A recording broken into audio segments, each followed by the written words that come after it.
that's the package that's remembered by your descendants forever after. Think of it, and I know I'm off the subject, I love this subject, so I'll just continue it a little more. Think of it. How much do you know about your great-grandfather? What? Great-grandfather? I don't even think I know his name, Mark. I don't know who he was married. I don't know who his brothers and sisters were. I don't know what he did in his life. I don't have any idea. I don't even know what my grandfather did in his life, hardly.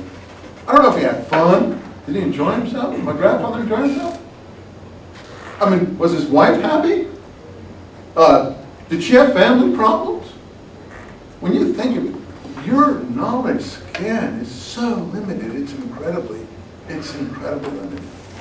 You know more about the stories of Muhammad's life than you know about your own family. Or Abraham's life. You see how much the storyteller takes over your mind? You see, you resign your own family in favor of these important families. I know all about Jacob and his relation with his brothers. Do I know anything about my grandfather's relation with his brothers? No, I don't know a thing. Because the extent of human memory only goes that far. And it doesn't go much further. Now we have computers, we have Google, we have, electronic databases. It'll go further now. You can keep records more easily, and you can check back in archives, but it's still very, very difficult. Still, the poetry is what reigns.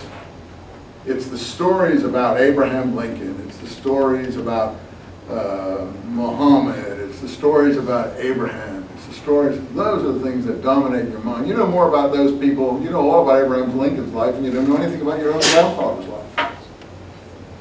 And I'm in the same boat. We're all in the same boat. Maybe some of you aren't. Okay, last thing about Abraham. Christians like Abraham too. So we already have that the Muslims like Abraham, and they say they're going back to the religion of Abraham. We know the Jews claim they're descended from Abraham, and so on. But the Christians like Abraham too.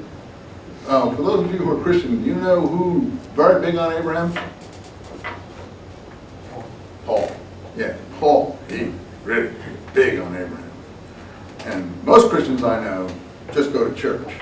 Most Jews I know don't even go to synagogue.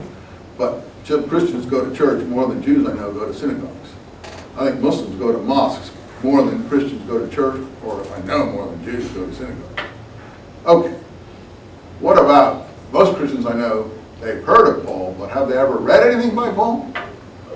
No, they only read about Jesus mostly, and they know a little bit about Paul, but never really actually read his letters carefully.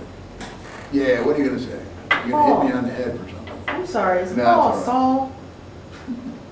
Well, what's that got to do with what we're talking about? Oh, I'm just asking. Yeah, I know, but if you do that, I'm a really weird professor. I try to get a train of consciousness going, and you got your train of consciousness going, but if your train of consciousness gets imposed on my train of consciousness, what happens is the thought of my brain gets exploded and I'm gone, and I'm back in your thing. So I know you got this running around in your head, but sometimes maybe just keep it inside, because the flow of what I'm doing is actually very difficult to keep it going well, and once it goes, like it just went, the bubble gets burst, and then the whole class can suffer from that. So, yeah, Paul Saul, but so what? That's not either here nor there. It isn't relevant to what we're talking about. So it's a good question for you to ask me after the class, and I'm happy to answer. I don't want to make you feel constrained in any way, but just if I'm off on a thing, let me go, because otherwise I'm dead. Anyway, let's go back to Paul. So most Christians I know don't read the letters of Paul to any extent, but in the letters of Paul, Abraham plays a big role. What two letters of Paul did Abraham play a really big role in? Romans and Galatians. How many have read Romans and Galatians? Okay. Romans and Galatians. Just read those letters. They're both mostly about Abraham. So not just Muhammad, but Paul before him is claiming that Christianity is the religion of Abraham. He says, he doesn't say religion, he uses a different word, but it's the same thing.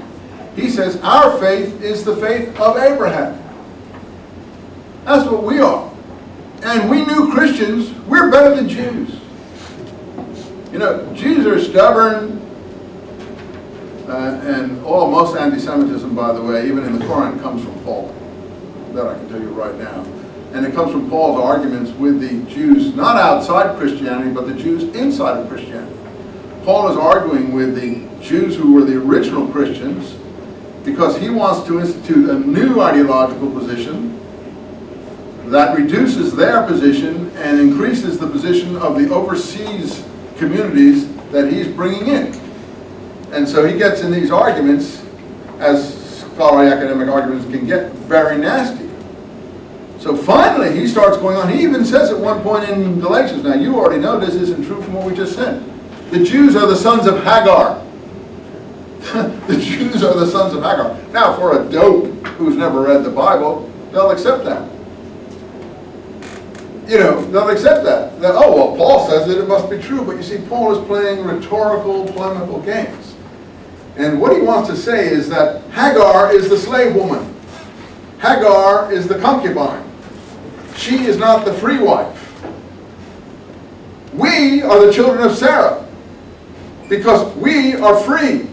We new Christians, Paul's communities, are free. You see, it's all allegoricalizing that he's doing there in his polemical argument.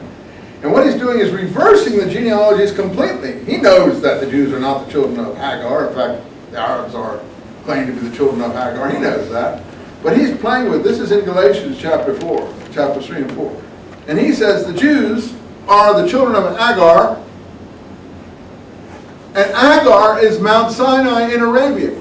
He knows that